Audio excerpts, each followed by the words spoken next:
तो भाई यहाँ पर ये डिस्कस कर रहे थे। अब देखो, एक ही क्लास के अंदर ऐड का मेथड है, सेम नैब ऐड का मेथड है और एक ऐड का मेथड है, लेकिन number of parameter is different. दो नंबर यहाँ पे ऐड हो रहे हैं, इस मेथड से हम तीन नंबर भी ऐड करवा सकते हैं, इसी मेथड से चार नंबर भी ऐड करवा सकते हैं।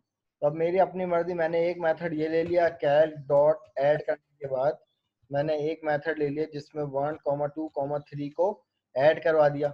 इसी तरीके से कैल डॉट करने के बाद ऐड करवा दिया, तो यहाँ पर 1, 2, 3, 4 चार पैरामीटर ले लिए। अब यहाँ पर अकॉर्डिंग टू डेफिनेशन, डेफिनेशन में क्या कह रहे थे कि static polymorphism is early binding and compile time polymorphism. In static polymorphism, memory will allocate at compile time. सही है, memory will allocate at compile time. The example of static polymorphism is the method overloading. अब यहाँ पर dynamic polymorphism में क्या कह रहा था कि डायनामिक पॉलीमॉर्फिज्म में क्या होता है कि memory will allocate at run time. Transformer की मिसाल ली थी ना हमने, रन टाइम पे मेमोरी कब एलोकेट होती है कि भाई जब ट्रांसफॉर्मर की क्लास के अंदर कंस्ट्रक्टर कार की क्लास का चल रहा था, जब रन कर रहे थे तो उसके बाद मेमोरी एलोकेट हो रही थी, रन का मेथड चल रहा था।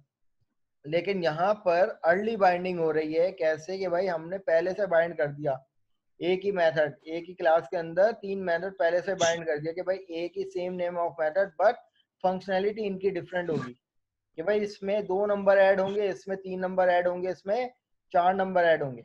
ये अर्ली बाइंडिंग है। तो अब यहाँ पर जब इसको इम्प्लीमेंट करते हैं, पहले बिल्ड करके देख लेते हैं कि भाई कोई इशू तो नहीं है, कोई इशू नहीं है। तो अब यहाँ पर इसको कंट्रोल F5 से इम्प्लीमेंट करते हैं। तो यहाँ पर देखो मेरे पास आंसर क्या आ रहा है, 1, यानी पहले आ रहा है 3, यानी 1 + 2 को ऐड करवा दिया इस मेथड के अकॉर्डिंग। सही है, 1 और 2 को प्लस करवा दिया। फिर इसी तरीके से 1, 2 और 3 को प्लस करवा दिया, 6 बने। 1 + 2 + 3 6 बने। इसी तरीके से 1 + 2 + 6 6 + 4 10। This is called the method overloading. ये क्लियर है? मेथड ओवरलोडिंग की मिसाल से सिर्फ डेफिनेशन इतनी है कि same name of method but number of parameter is different. Same name of method in the class but number of parameter is different. इधर चार पैरामीटर हैं, इधर तीन पैरामीटर हैं, इधर दो पैरामीटर।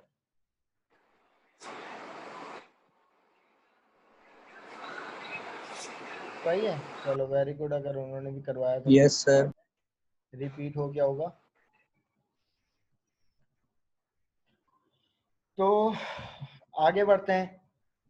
अब हमारे पास जो दूसरी जो एग्जांपल आ जाती है, टाइप आ जाती है, वो ऑपरेटर ओवरलोडिंग है। ऑपरेटर ओवरलोडिंग से मुराद मैं सिर्फ इतना बताऊं, हम लोग मैथमेटिक्स में पढ़ते हैं कि भाई प्लस प्लस क्या होता है, प्लस और प्लस को जब मल्टीप्लाई करते हैं तो क्या होता है, प्लस होता है। प्लस और माइनस को जब मल्टीप्लाई करते हैं तो माइनस होता है। माइनस प्लस को मल्टीप्लाई करते हैं तो माइनस होता है। माइनस होता प्लस है सर। प्लस को मल्टीप्लाई करेंगे तो क्या होता है, प्लस होता है। माइनस तो माइनस को प्लस होता है। मल्टीप्लाई कर देंगे तो हमारे पास क्या होता है, प्लस होता है। यही करते हैं। तो ऑपरेटर ओवरलोडिंग का भी ये मतलब है कि फॉर एग्जांपल मैंने यूजर से इनपुट लिया और उसको माइनस से अगर मल्टीप्लाई करवा दिया, फॉर एग्जांपल मैंने यूजर से इनपुट लिया -25 और उसको माइनस से मल्टीप्लाई करवा दूंगा तो क्या आंसर आएगा?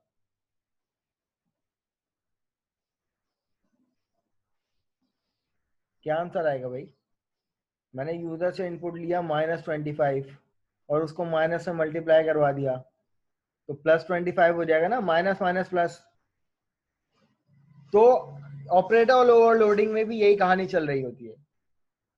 अब यहाँ पर इन्होंने एक एग्जांपल ली हुई है ऑपरेटर ओवरलोडिंग की, ये तो मेथड ओवरलोडिंग की है।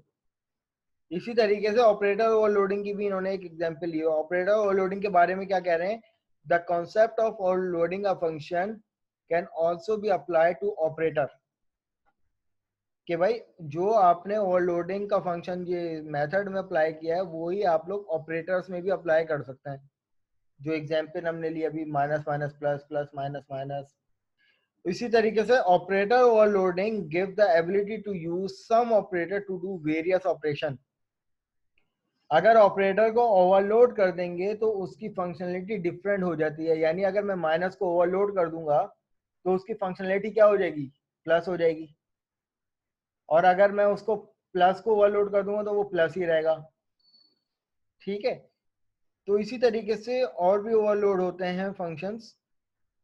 तो various operation, it provide the additional capability to C sharp operator when they are applied to user defined data type. हमारे पास सी शार्प के ऑपरेटर्स को हम लोग क्या करते हैं, कैपेबिलिटीज प्रोवाइड करते हैं कि यूजर डिफाइंड डेटा टाइप्स में हम लोग उसको इम्प्लीमेंट करते हैं। It enable to make user defined implementation to various operation where one or both of the operand are the user defined class.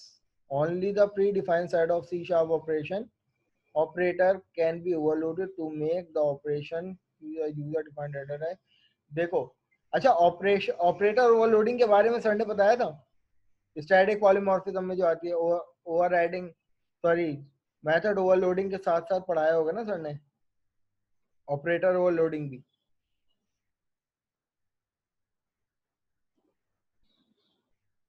पढ़ाया था?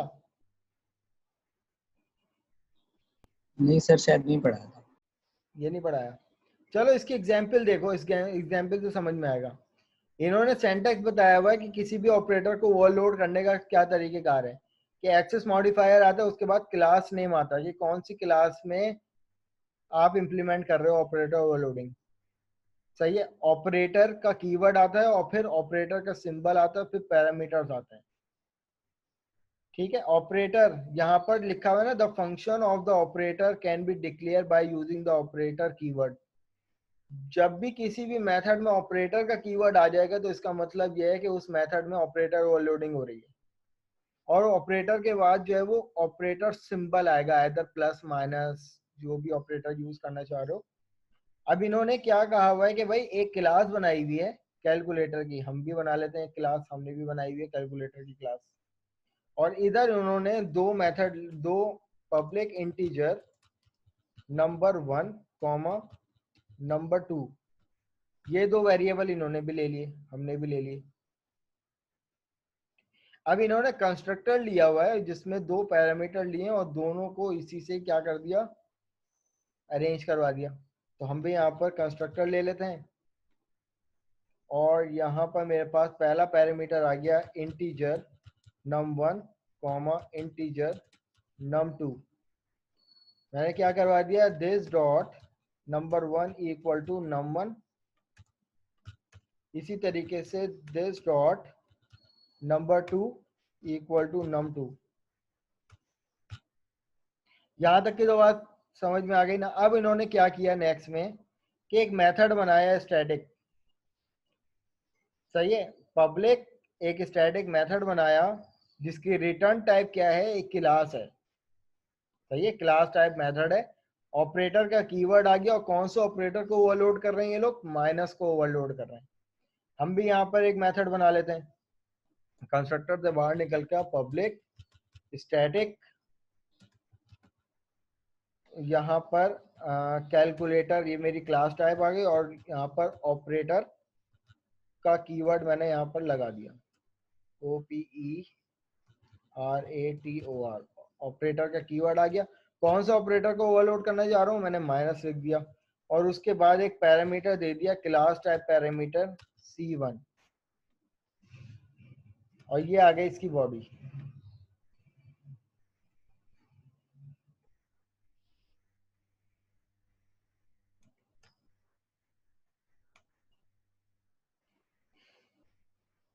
अब ये मेरे पास तब तक ये एरर आता रहेगा जब तक कि मैं कुछ रिटर्न नहीं करवाऊंगा, क्योंकि ये वॉइड तो मेथड नहीं है, वॉइड में कुछ रिटर्न नहीं होता। अब ये एक टाइप मेथड है जिसकी, इस मेथड की टाइप क्या है, एक क्लास टाइप मेथड है जो कि रिटर्न करेगा ये ऑब्जेक्ट। अब इस ऑब्जेक्ट में हमें कुछ ना कुछ तो पास करवाना पड़ेगा ना जो रिटर्न करेगा। तो इन्होंने क्या करवाया है कि C1 डॉट नंबर, क्योंकि यहाँ पे ये क्या बना दिया, क्लास का ऑब्जेक्ट, इसके पैरामीटर में आप नोटिस करो, इस मेथड के पैरामीटर में यहाँ पे नोटिस करो एक ऑब्जेक्ट बना दिया, उसी की क्लास का एक ऑब्जेक्ट बना दिया। तो जब इस क्लास का ऑब्जेक्ट बन गया तो मैं इस क्लास से इसके मेंबर्स को भी तो एक्सेस कर सकता हूँ या नहीं। तो यहाँ पर इन्होंने भी ये कर दिया कि भाई C1 dot number equal to, अब इन्होंने क्या कर दिया, C1 से मैंने एक्सेस कर लिया नंबर और इक्वल टू, अब ये C1 से जो नंबर जो यूजर इनपुट करेगा, मैं यहां से इसको भी फिलहाल हटा देता हूं। अब यहाँ पे हमने यूजर से इनपुट ले लिया, एक इनपुट ले लिया 15 और दूसरा इनपुट ले लिया -25, ये दो यूजर से इनपुट आ गए। अब जो यूजर से इनपुट आए, पहला जो इनपुट आया वो 15 हमने यहाँ पे किया और इक्वल टू मैंने कर दिया -C1 डॉट करने के बाद नंबर, ओवरलोड कर दिया, इसी को मल्टीप्लाई, इसी को असाइन कर दिया किससे, इसमें, इसके अकॉर्डिंग इन्होंने भी यही किया हुआ था, हम भी ये कर लेते हैं। तो अब यहाँ पर C1 डॉट करने के बाद number 2 equal to -C1 dot करने के बाद मेरे पास आ गया नंबर 2 और फिर मैं यहाँ पर रिटर्न करवा दूंगा C1 को। अब देखो क्लास, यहाँ पर जो यूजर इनपुट आ रहा है, सही है, जो यूजर इनपुट आ रहा है मेरे पास कंस्ट्रक्टर में आ रहा है ना, और कंस्ट्रक्टर में से किस में जा रहा है, कैल्क के ऑब्जेक्ट में जा रहा है। लेकिन क्लास यहाँ पर नोटिस करो, हम एक ऑब्जेक्ट ऊपर बना चुके हैं, हम क्या बना चुके हैं, ऊपर एक ऑब्जेक्ट बना चुके हैं। अब जो रिटर्न करवा रहा है ये मेथड C1, हमें वो प्रिंट करवाना है, जो यूजर इनपुट है वो प्रिंट करवाना है। तो मैंने यहाँ पर एक मेथड ले लिया, पब्लिक वॉइड प्रिंट, और सिंपली हम यहाँ पर CW टैब टैब यहाँ पे ले लेता हूँ नंबर 1 और कंसोल डॉट राइट लाइन यहाँ पे ले लेता हूँ नंबर 2।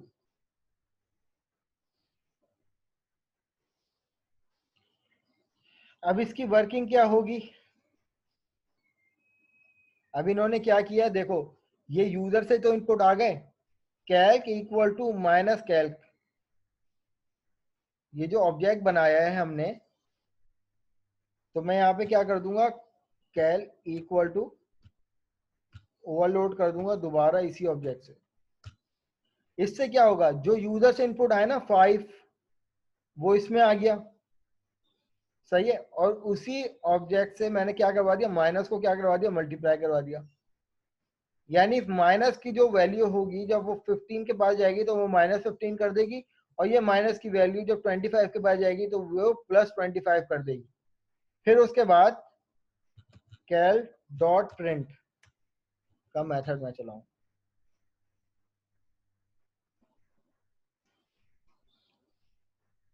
ठीक है। ये मेथड है, ये मेरे पास जो मेथड का नाम था ना वो एक्चुअल ये था, ये मेथड ऑपरेटर ओवरलोड।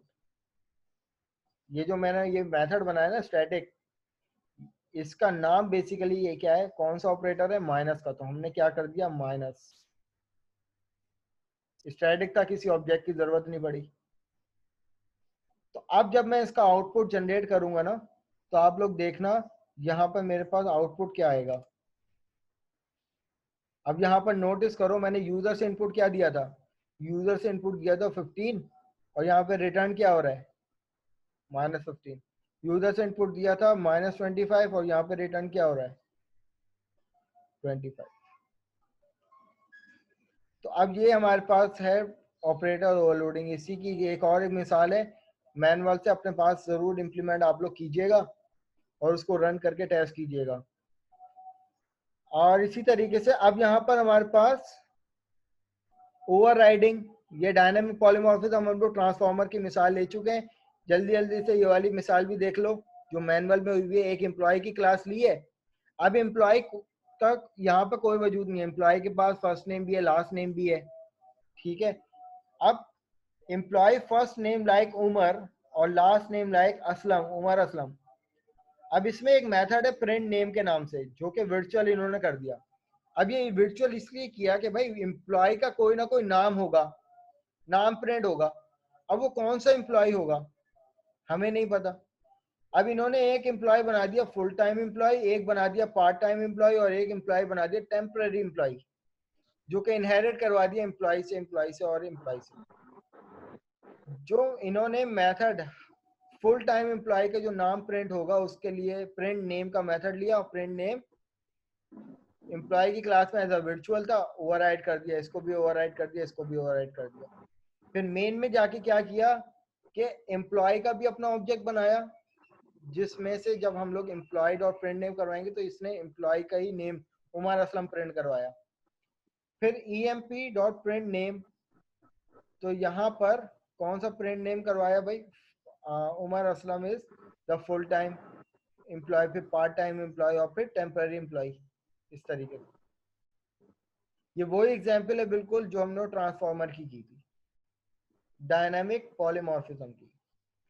तो यहाँ पर हमारे पास आज की लैब जो है वो एंड होती है। कोई सवाल है तो भाई कर लें किसी चीज में। सर एक सवाल है, जी पूछे। लैब के हवाले से नहीं, अच्छा प्रोजेक्ट के हवाले से। सर जैसे हमारे पास जो है ना, हमने बटन का इवेंट कॉल करवाना है दूसरे यूजर कंट्रोल में, किस तरह से कराएं? दूसरे यूजर कंट्रोल से। कौन सा दूसरा मैं आपको सिनेरियो तो दिखाऊं, बताएं क्या कंसर्न हुआ है। मैं आपको दिखाऊं स्क्रीन शेयर करके। चलो मैं तुम्हें राइट देता हूँ, स्क्रीन शेयर कर लो।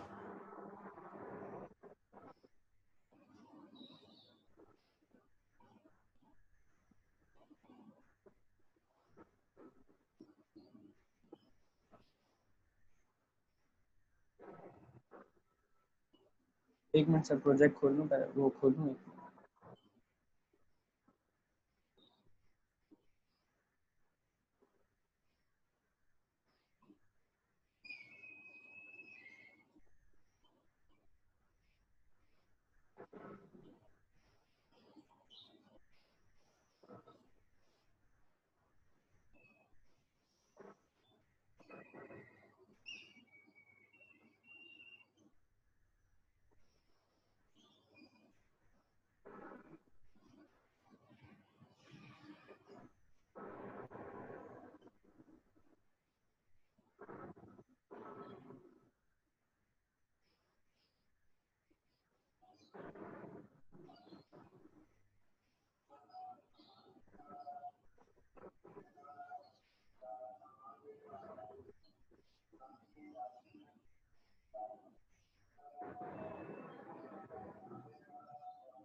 सर ये देखें, लाइक जैसे हम यूजर में चले गए, अभी हमारा मेन मेन्यू है, ठीक है।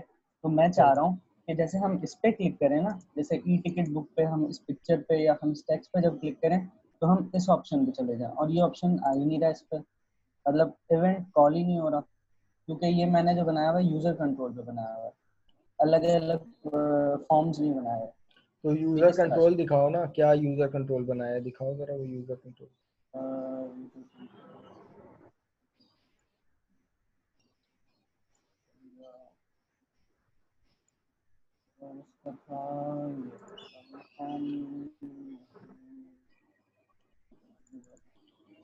ये था, और डैशबोर्ड तो ये था।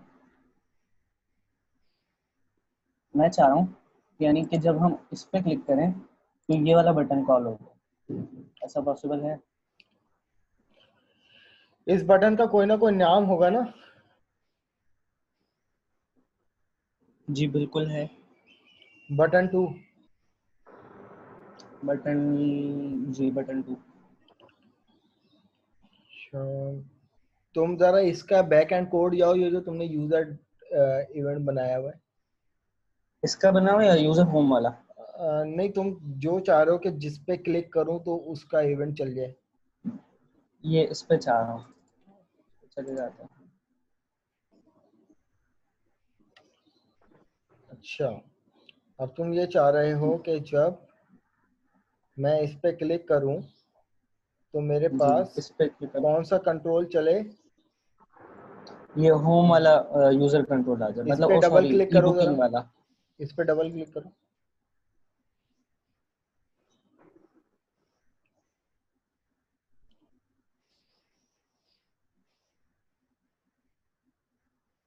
प्राइवेट मेथड है।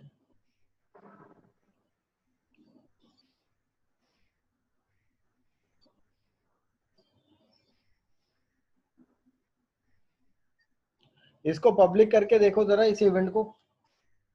सर सब कर लिया था, पब्लिक भी किया था इसको।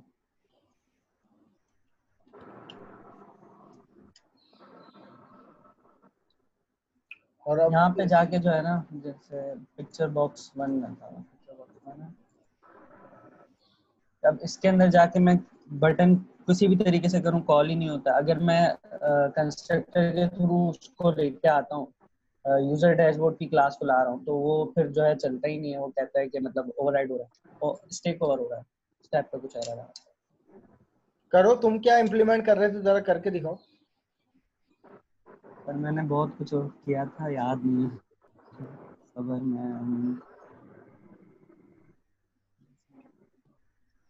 मैं इस तरह से कर रहा था।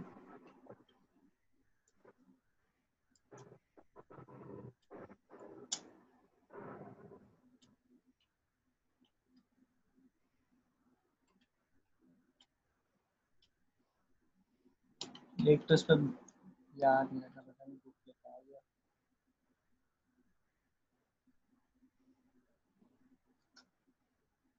हाँ, अब इसके अंदर इवेंट नहीं आ रहा था ना सर, मतलब बटन टू पैरेंथेसिस खोलो क्लिक पे। इसके। पैरेंथेसिस नहीं नहीं, इसमें स्क्वायर ब्रैकेट लगाओ क्लिक के बाद, वो सॉरी राउंड ब्रैकेट। वो मैंने गूगल से देखा था, तो उसके अंदर कह रहे थे कोई इवेंट जिस तरह इधर से है ना, लाइक ये ऑब्जेक्ट सेंडर इवेंट हाँ, आर्गुमेंट ई, इस तरह करके उन्होंने मतलब बताया हुआ था। लेकिन वो भी कर रहा था तो मेरा पूरा यही जो है ना, मतलब क्रैश हो रहा, प्रोजेक्ट ही पूरा क्रैश हो जाता। दरअसल ये इवेंट जो है वो यूजर के कुछ आर्गुमेंट मांगता है, यानी क्लिक करोगे तो ये इवेंट चलेगा। सर ये किस तरह रिजॉल्व? इसको देखना पड़ेगा, अभी ऑन द स्पॉट तो मुझे नहीं पता, लेकिन इसको देखना पड़ेगा, हो जाएगा ये वाला काम वैसे। तो बस सर मैं आपसे मतलब अलग से थोड़ा सा कर लूँ। हाँ, लेकिन एटलीस्ट इस वीक तो नहीं मुझसे कांटेक्ट करो, क्योंकि जो है ना कल भी कुछ क्यूरीज आ रही थी तो मैं टाइम नहीं दे पाया था। मुसलसल 2 दिन से मैं ऑफ लेके बैठा हूँ, क्योंकि एनसीएसी का विजिट है ना, तो हम लोग जो है ना फुल टाइम मसरूफ हुए हैं। बस ये इसमें आके अटक गए ना हो बिल्कुल। जाएगा, ये काम भी आसान है, हो जाएगा, लेकिन देखना पड़ेगा, अभी ऑन द स्पॉट मुझे आइडिया नहीं आ रहा इसका। Okay sir, sir thank you. Sir ji जनाब। सर मुझे सिर्फ 2 मिनट चाहिए थे। सर मेरे पास जिप्ड फाइल है, वो ओपन नहीं हो रही। दिखाएं, क्या कोई एरर आ रहा है? सर मेरे पास ना विजुअल स्टूडियो 1 नहीं 2 3 है, तो सर उनमें से प्रॉब्लम आ रहा है और वो अनइंस्टॉल भी नहीं हो रहे। चलें स्क्रीन शेयर करके दिखा दें अगर नहीं तो। जी सर।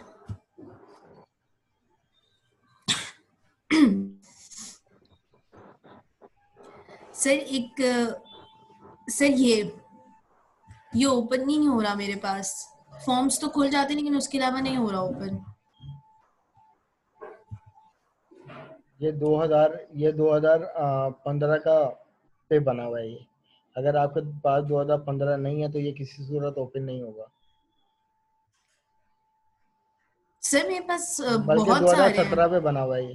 देखिए मेरी बात सुने रुमैसा, होता ये है कि अगर मैंने अपना जी प्रोजेक्ट सर। जो है वो विजुअल स्टूडियो 2013 पे बनाया है ना, तो वो जी विजुअल सर। स्टूडियो 2010 पे कभी भी नहीं चलेगा। और ये जो फाइल आप जो HRM की खोल रही है ना, ये जी 2017 पे सर। बना हुआ है।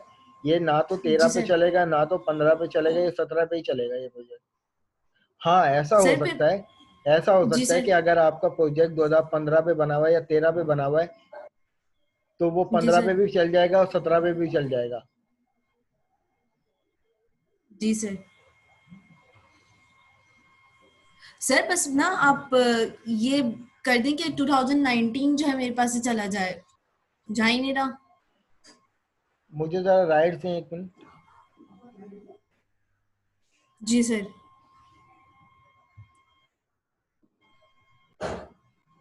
Excuse me sir, Ali Asadullah ji Ali. Sir, please आप अटेंडेंस लगा दीजिएगा सर। मुझे ना बार बार नेट डिस्कनेक्ट हो रहा है, मेरा नेट प्रॉब्लम कर रहा है बहुत ज्यादा। बस अटेंडेंस में लेने ही लगा हूँ यार, ये एक तो क्यूरीज आ गई, इसको जरा प्रॉब्लम तो अटेंडेंस में।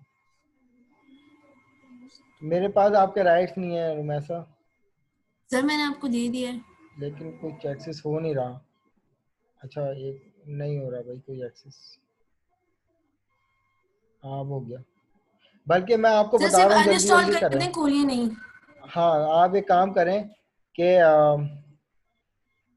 यहाँ पे स्टार्ट मेन्यू पे जाएं और वहाँ पे लिखें प्रोग्राम एंड फीचर्स, या कंट्रोल पैनल पे जाएं जरा। जी सर। कंट्रोल पैनल पे जाएं, लिखे कंट्रोल पैनल। सर यहीं पर ना? जी जी सर। हाँ इस पे जाएं।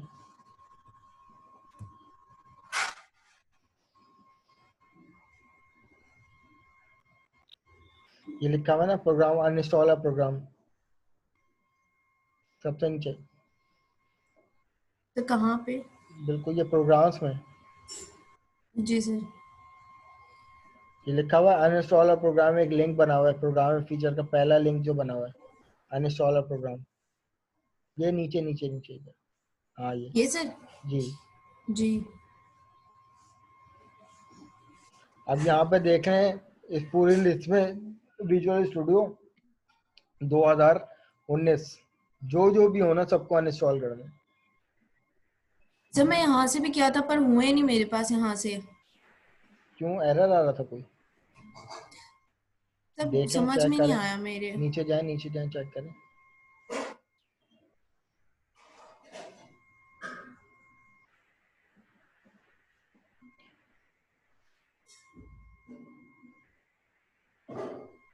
ये आ तो गया, ये विजुअल स्टूडियो कम्युनिटी।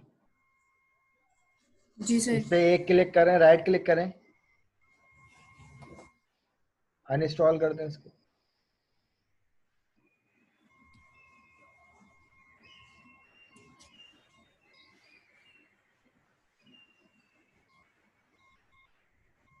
सर नहीं हुआ। होगा ना, रुक तो जाए। ये आ तो गया ऑप्शन।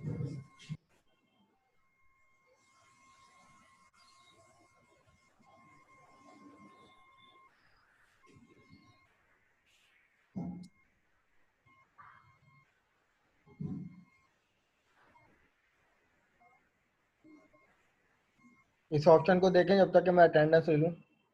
जी सर।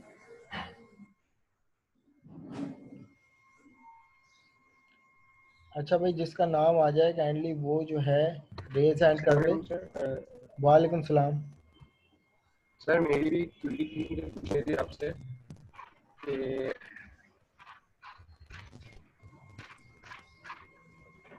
जी बोलिए।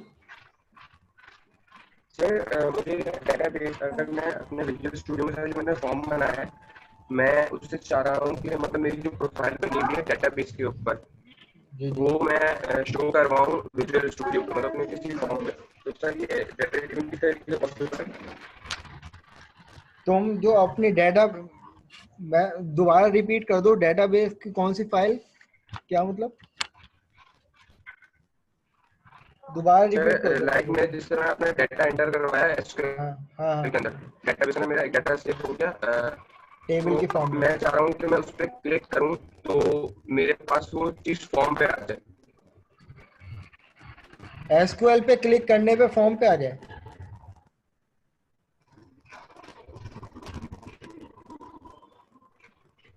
बहुत नॉइज आ रहा है यार आपकी आवाज में। चलो मैं पहले अटेंडेंस ले लूं फिर बताना। शामिर अहमद,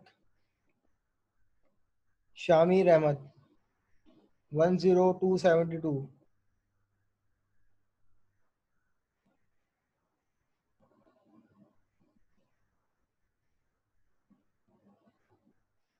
नेक्स्ट कौन है? Syed Altamash, Syed Altamash Hussain 10290।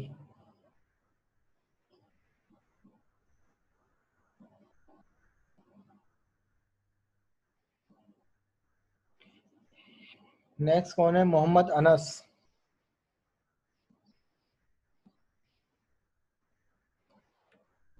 Mohammad Anas 10412।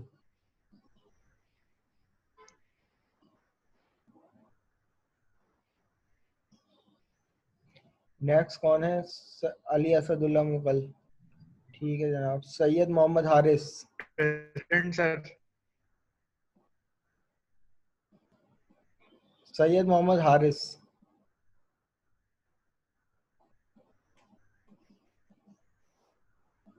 One zero four eighty three. Sir MS की आपने प्रेसिडेंट लगाई है? नहीं, एब्सेंट कर दिया उनको। नहीं सर, वो अभी आपसे बात कर रहे थे, उनका इंटरनेट डिस्कनेक्ट हो गया, मुझे अभी भी मैसेज आया। जो अच्छा भी आपसे बात कर रहे थे ना, अच्छा नॉइस। अच्छा अच्छा, ठीक है ठीक है ठीक है। 10483 सैयद मोहम्मद हारिस।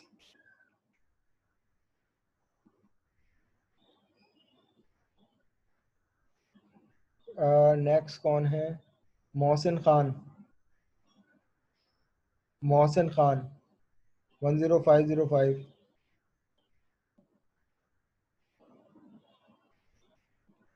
नेक्स्ट कौन है? सैयद मोहम्मद रजा।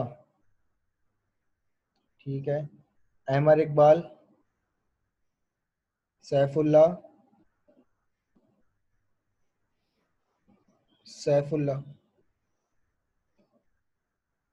ठीक है जनाब। Mohammad Shafat Khan. Present sir. Mohammad Hamza Akbar. Hamza Akbar. Present present ठीक है ठीक। सर। अब्दुल राफे।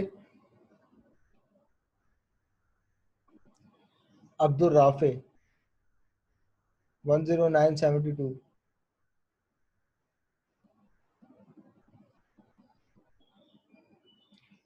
नेक्स्ट कौन है? ताहा फैसल। शामिर अली। ठीक है। और मोहम्मद उमर। Present sir. साद जमशेद। साद जमशेद 11038।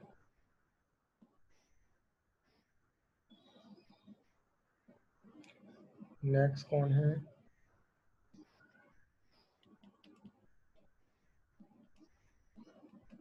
अनुशे। ठीक है। और सुमेरा। दानियाल अहमद। ठीक है। सलमान हैदर। सलमान हैदर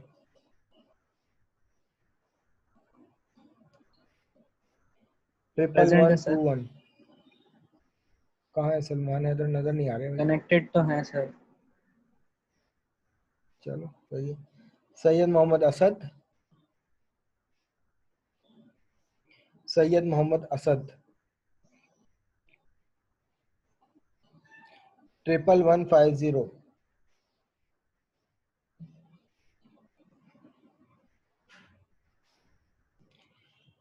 नेक्स्ट कौन है?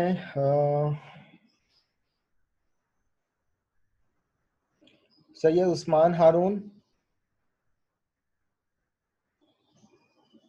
सैयद उस्मान हारून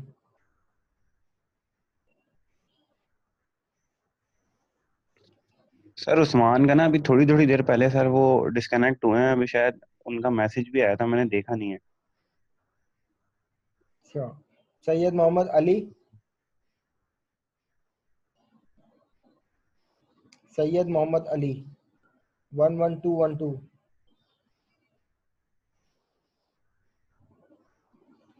नेक्स्ट कौन है? अनीसा हबीब। ठीक है, प्रेजेंट है। मोहम्मद इमादुद्दीन।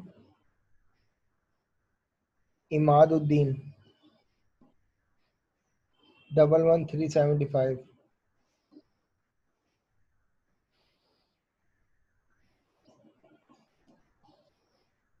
फबीहा प्रेजेंट है। और मोहम्मद ज़ईम। मोहम्मद ज़ईम ठीक है। मोहम्मद हुज़ैफा। शारिक। शाहसाद। ठीक है। सोलेमन।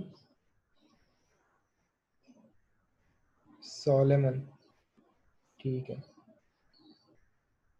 62912 और मोहम्मद मुस्तफ़ा। Present sir. ठीक है जनाब, अटेंडेंस हो चुकी है और लिस्ट मैंने ग्रुप पे फॉरवर्ड करने सर लगा हूँ। जी सर मुझे जनाब, आपसे कुछ पूछना है सर। जी जी बताइए। सर जैसे कि हम जब बाकी लोग विजुअल क्लास जा स्टूडियो में, सकते हैं भाई, बाकी लोग जो अटेंडेंस हो गई है वो जाना चाहें जा सकते हैं। जी सर जैसे हम विजुअल स्टूडियो पर प्रोग्राम रन करते हैं तो सर हमारा जो डेटा है वो सब सर्वर में जाकर सेव हो जाता है। तो सर आप ये बता दें कि हम कैसे सर्वर से प्रोग्राम जो है वो ले सकें, मतलब उसको जो है ना वो हम जैसे कि हम आईडी एंटर करें तो हमारा जितना भी डेटा है ना वो सब हमें सामने शो हो जाए।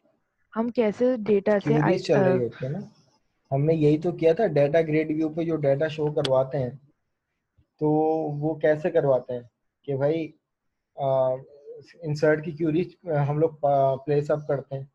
कनेक्टिविटी देने के बाद जो एसक्यूएल कमांड में कौन सी क्यूरी देते हैं, इंसर्ट इनटू, सही। अब for example sorry select, retrieve करवाने के लिए सेलेक्ट इस्तेमाल करते हैं ना। सेलेक्ट स्टैटिक का मतलब पूरा डाटा उठ के आ जाए फ्रॉम टेबल, टेबल से विद रिस्पेक्ट टू, फिर हम वेयर का क्लॉज लगाते हैं, where ID equal to user input. करवाई तो थी लैब नंबर 3 और 4 में, यही तो कहानी करवाई थी। नहीं सर, सर मैं ये कहना चाह रही हूँ जैसे सर हम विजुअल स्टूडियो पर हम फॉर्म पे, जैसे फॉर्म होता है रजिस्ट्रेशन फॉर्म, हम वो रजिस्ट्रेशन फॉर्म फिल करते हैं तो हमारा वो जितना भी डेटा होता है फॉर्म का वो सब जाके डेटाबेस में क्या चले नाम है जाता है। हाँ डेटाबेस में जाकर सेव हो जाता है। सही। सर हम डेटाबेस का जो वो जो डेटा सेव हुआ है वो हम विजुअल स्टूडियो पर वापस कैसे लाएं? जैसे कि हम फॉर्म पर एक आईडी लिखें, जैसे कि हमारा वहाँ डेटा सेव हो गया एक स्टूडेंट का, तो हम आईडी एंटर करें तो हमारा जितना भी स्टूडेंट की इंफॉर्मेशन है वो सब हमारा फॉर्म पे हमारे विजुअल स्टूडियो पर शो हो रहा हो। मतलब डेटा कैसे उठाएं हम सर्वर से यही तो मैं बात कर डेटा। रहा हूँ, इसके लिए पीछे क्यूरीज लगाई जाती हैं। सेलेक्ट की क्यूरी लगती है ना, डाटा को रिट्रीव, आपने डाटा को डेटाबेस में से उठा के विजुअल स्टूडियो में दिखाना है, यही करना है ना, यही काम करना है ना। Hello, yes sir. जी सर, यही काम तो करना यही है। वाला काम करना है ना, तो यस इसके सर। लिए पीछे क्यूरीज लगाई जाती हैं। सेलेक्ट की क्यूरी लगती है इसके पीछे, पहले कनेक्टिविटी दे दी।